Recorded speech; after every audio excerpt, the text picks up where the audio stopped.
pendidikan di Indonesia, what will be next in 20 years, sementara teknologi, udah orang teknologi AI kan, Mhm. terus spirituality mungkin anak-anak itu nggak butuh lagi kali, next 20 years. Udah agama udah nggak ada lagi, perasaan gue di KTP. Kan gini nih Pak Edi ya, teman-teman. Ini kan negara kita punya presiden ya. Menurut pandangan saya, kalau presiden itu tidak memahami nilai-nilai spirituality, mau sepintar apapun, bangsanya nggak akan maju. Saya ambil contoh ya, Putin orangnya spiritual atau enggak? Putin itu Katolik Ortodoks, Nggak mau, keras. nggak mau. Ya, jadi ketika dia melakukan satu langkah-langkah yang pakai logika gitu ya, seperti ini Ukraine ancaman, intuisi kalau kalau saya mempelajari itu selain main kita tuh punya ajudan. Kayak intuisi itu ajudan dari pikiran kita, ya. Ada Iya. ajudan, ada understanding. Itu bukan main, itu masih ajudan dari main kita. Lalu ada knowledge, itu masih ajudan. Lalu ada courage, keberanian, ada ajudan. Consultation, kayak itu ajudan itu semua. Bukan bukan main yang dalam kapasitas optimal. Itu masih ajudannya. Ya, lalu ada penyatuan sama alam semesta atau ilahi, dan yang ketujuh itu hikmat, ya, kebijaksanaan. Itu masih ajudan, bukan main. Ya, Hmm. yang namanya main itu, yang kita sebut main, itu kita sebut logika. Ngerti nggak ya? Ya, Iya. jadi yang logika itu yang tanya. Tapi yang ajudan itu ya saya bilang yang sebelah kanan. Nah kalau nggak balance itu, jadi gini ya, ketika perang sama Ukraine, logika dia mengatakan ini harus saya mengatakan demikian. Kalau dia semata-mata dengan logika, kalau menurut saya bisa miskalkulasi, nggak seimbang. Tapi dia harus berdasarkan pertama intuisi dia, knowledge dia, understanding dia, secara evolusi manusia. Maksud saya, ngelihatnya gitu. Jangan lihat short term, ya. Lalu courage dia, lalu apa ini akibat gitu loh. Nah, itu kualitas pemikiran yang pakai logika tadi, yang sebelah kiri, yang sebelah kanan itu beda. Karena yang di sebelah kiri ini umumnya tidak ada wisdom, nggak ada hikmat. Nah, kalau yang spiritual Iya. ini ada hikmat.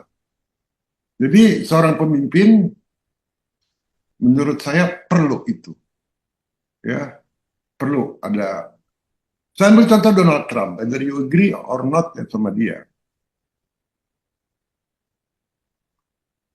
Dia tuh punya basic agama yang kuat, ya, dari ibunya basic agama yang kuat Kristen, bahkan ibunya kasih Bible tuh ke dia yang dia simpan sampai sekarang. Tapi yang merubah dia ketika satu waktu dia diajak ke gereja, yang berbicara itu Dale Carnegie. Pernah dengar Dale Carnegie? Waktu tahun gua, zaman gua mahasiswa itu terkenal banget lah Dale Iya, Carnegie. iya. Hmm. Wah, Ya. nah, jadi nilai-nilai itunya ada gitu ya, nilai-nilai itunya ada, dan kita bisa bilang dia dari kacamata kita, oh dia, tapi dia punya nilai itu gitu ya, nilai-nilai spiritualnya ada. Nah, saya lihat Jokowi masih punya itu, Jokowi masih punya itu. Prabowo dengan all respect sangat kurang nilai itu, sangat kurang nilai itu. Jadi dia sebenarnya sebagai tentara intuisinya pasti terlatih ya, courage-nya terlatih. Tapi hikmatnya kurang, ya, sistemnya kurang. Apalagi dengan negara kita yang masih beragam.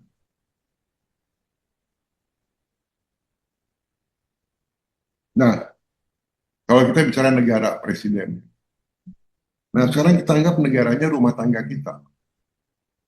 Jadi rumah tangga kecil aja. Berarti kan kita sebagai laki-laki presidennya kan kita, gitu ya. Prime ministernya ya istri kita.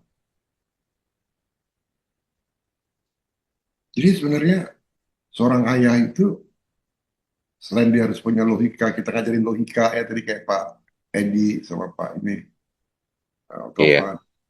Tapi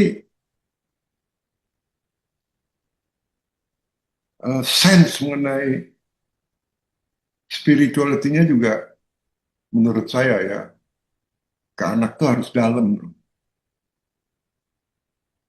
Gue kan eksperimen nama betul. 5 anak gue ya. Jadi waktu anak gue yang keempat, bro, gue kasih dia freedom. Ya. Ibunya kan Katolik, tapi Katolik KTP aja. Anak gue yang 3 pertama gue didik dengan nilai-nilai spiritual. Terus anak yang keempat enggak. Jadi waktu umur 18 tahun gue tuh shock. Jadi ada conversation setelah dia umur 18 tahun. Gue tanya, nih kalau lu mati nanti gimana? Kalau anaknya cerdas banget. Dia ngatain, dia bilang, ya kalau mati ya udah, end. Life gue tuh end. So, you nggak lihat ada kehidupan yang lain? Nggak ada. God nggak ada. Nah, gue nggak mengarahkan dia, biarin aja.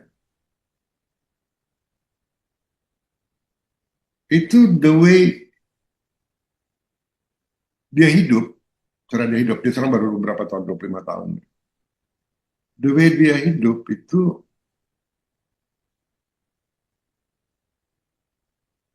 how ya describe ya, susah nih kata-katanya. Menurut gue nggak seimbang, menurut gue. Ya, nilai-nilai yang beyond gitu ya, beyond ya nilai-nilai yang beyond tuh nggak ada, nggak punya hikmat. Ngerti nggak maksud gue? Hmm. Gue nggak bilang kebijaksanaan ya, gue nggak bilang wisdom, wisdom tuh mungkin terlalu. Gue kalau hikmat tuh, hikmatnya nggak ada itu. Lu tau nggak hikmat tuh Makna sesuatu lah. yang intangible, ngerti ya Pak Edi maksud gue Pak? Ya, Ya, ya. sesuatu yang intangible gitu. Hikmat itu nggak ada. Value dari makna lah gitu ya. Iya, value Iya. ada bro, tapi the depth of value-nya itu nggak depth gitu, nggak terlalu dalam, ngerti nggak? Hmm. Ya. Coba lu bandingin sama anak gue tiga, Maria aja, lu bergaul sama Maria, kan depth itu kan dalam, dikaji sampai detail, Pak. Ya.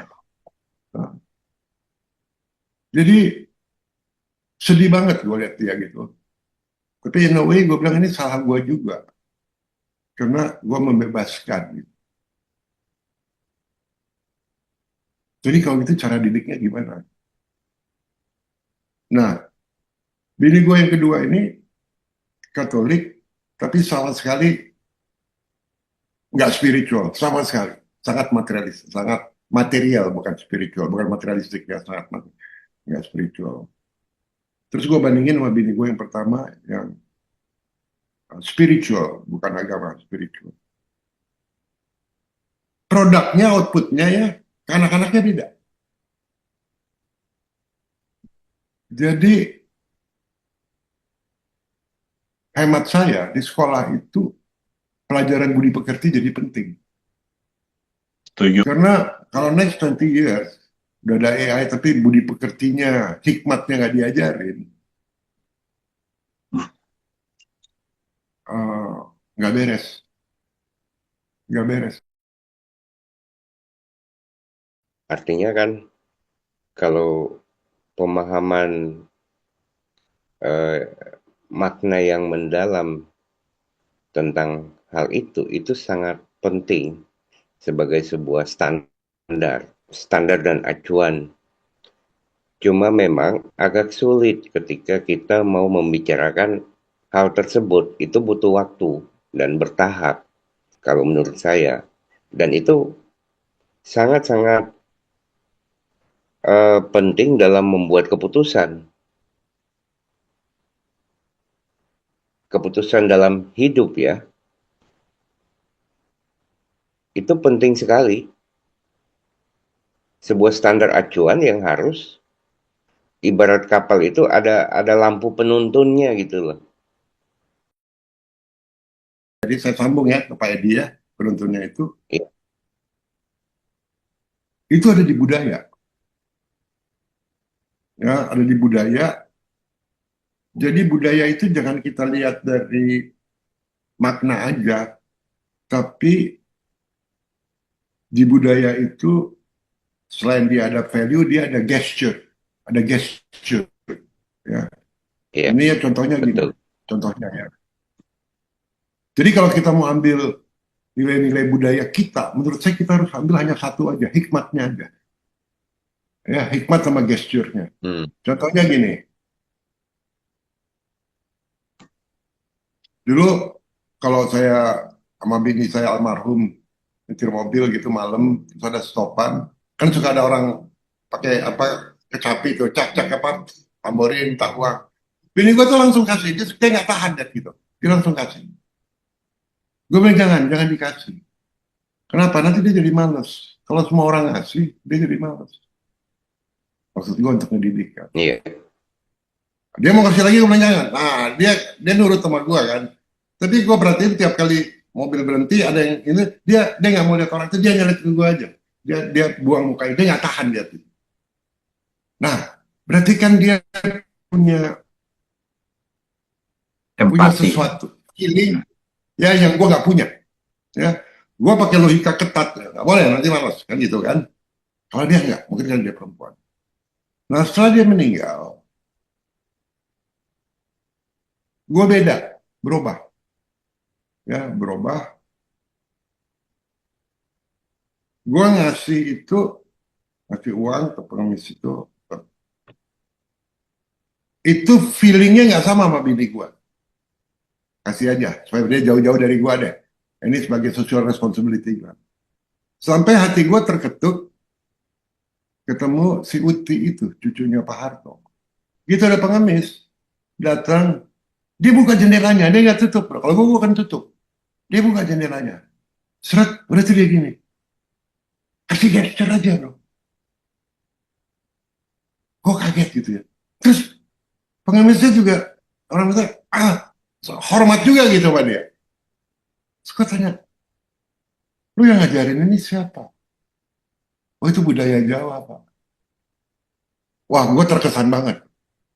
Totality berubah. Jadi gue sekarang kalau gue, atau sejak saat itulah, ketika ada pengemis datang, gue kasih gesture itu. Kalau gue nggak ada duit ya.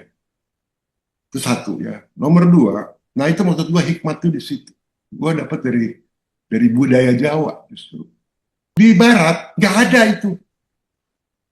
Yang ada itu cuma di negara selatan, India, ya, Ya. Birma, Jepang, eh, Thailand, betul. Iya. Arab Saudi mana ada, negara-negara Barat mana. Nah, jadi gue kaji lagi gitu ya, apa yang ini ya, oh gesture, ya dalam spiritual.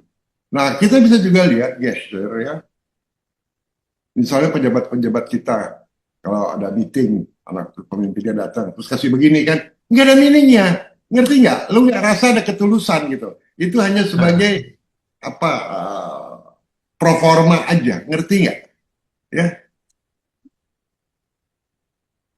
Terus waktu gua di Bali, orang ngomong Asukara, kayak biasa aja. Ada yang gua tanya, apa sih itu? Kamu ngomong apa artinya itu? Dia bilang gua menghormati Tuhan yang ada di dalam diri. Ngomong gitu tuh. Wah, shock banget bro. Jadi ketika gue ngomong Atsukara, gue sungguh-sungguh tuh. Ya. Itu kan hikmat tuh, ngerti nggak? Nah, Ya. di budaya Indonesia banyak. iya, Di Sunda, di Jawa, di Bali. Jadi nggak perlu ajarin agama bro, menurut gue. Ajarinnya hikmat. Hikmat kita ajarinnya dengan gimana kalau anak-anak dengan gesture dan meaning gitu. Jadi nanti anak-anak lu ya, apa enggak kalau dari kecil lu ajar itu gesture dan apa arti meaning gesturnya itu.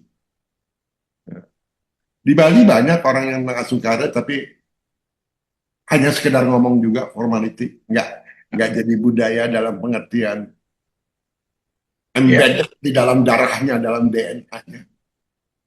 Ya.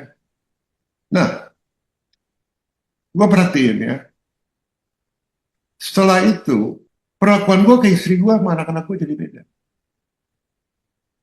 Ngerti nggak? Jadi beda. lebih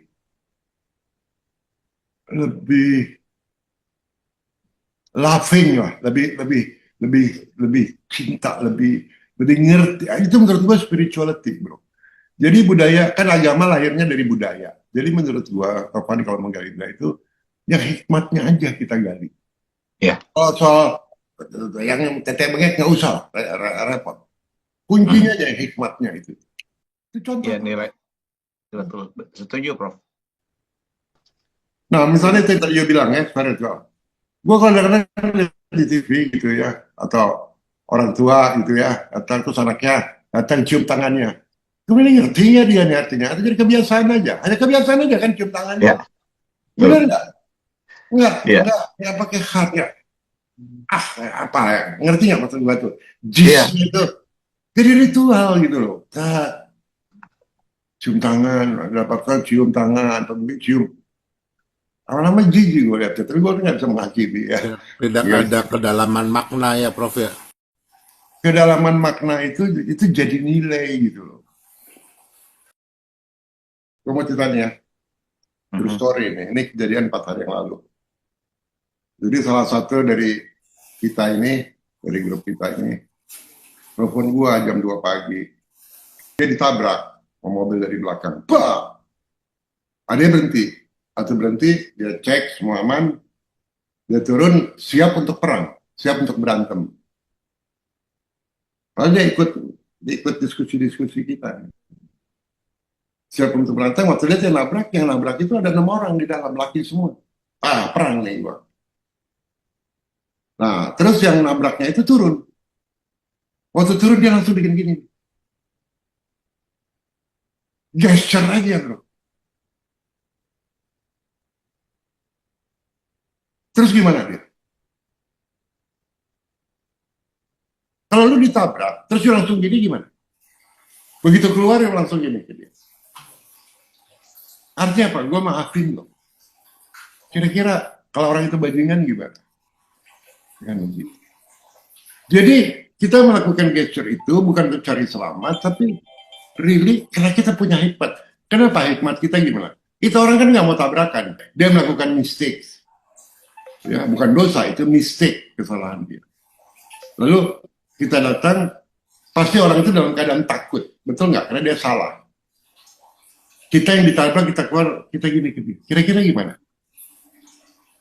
Lebih tenang nggak itu orang? Itu maksud gua. Jadi bukan psikologi maksud gua. Jadi jangan kita lakukan itu karena psikologi, ngerti nggak? Tapi jadi way of life kita. Iya. Nah, ini gua mungkin gua dapat hikmat ini karena gua tinggal di kampung sini. Gua tinggal di kampung ini yang orang-orangnya jahat ya, banyak yang jahat. Kenapa dia jahat? Karena miskin. Kenapa dia punya kedengkian? Karena miskin. Nah, gue kan pernah memperlakukan waktu itu, gue ambil sarung, gue kasih badik, oke kita baku bunuh aja di sini. Itu kan satu langkah, ya. Nggak mikir panjang. Kalau dia lakukan itu gimana? Terus gue dibunuh. Ada yang ngerti. Gue berubah tuh pikiran gue. Gue masih jauh dari kematangannya, nggak punya hikmat gue. Jadi sejak hari itu, bro, setelah gue merenung lah, cukup. Jadi sekarang, bro, terhadap orang yang baik, siapapun, tukang warung, apa yang ini, yang ini, gue kasih gesture itu. Okay. Dan gesture itu dengan hati gue. Dan hati gue ngomong, bless you. Kenapa? Karena kita understand their situation. Betul nggak? Gue kan harusnya lebih understand. Gue orang yang terdidik, gue orang yang intelek, gue tinggal di desa yang gini, harusnya kan gue nggak boleh merendahkan diri gue kan. Justru gue harus kasih, bukan hanya example. Ini tempat untuk mengasah diri gue untuk dapat hikmat. Jadi saya di sini dapat banyak hikmat. And I do it really genuinely. Jadi gesture itu penting. Karena kalau tanpa gesture, ini bagi gue tuh gini tuh gesture. Ini geometri bro. Is it a geometry? Like a stupa, geometri, segitiga. Ya. Gue memaknai itu. I create a geometry ilahi and bless you. Itu bikin peaceful. harusnya budaya-budaya kita ngembangin yang simple-simple aja. Hikmat gue jauh banget, jauh. Makanya harus sometimes kita ke daerah kayak gini, waktu Pak Edi ke Lombok, sana kan banyak belajar hikmat juga pasti Pak. Karena kalau Iya, kita ada di comfort zone nggak bisa belajar hikmat gitu. Nah, betul. dari intuisi, knowledge, understanding, courage, keberanian, kalau competition, penyembahan, hikmat itu paling tinggi.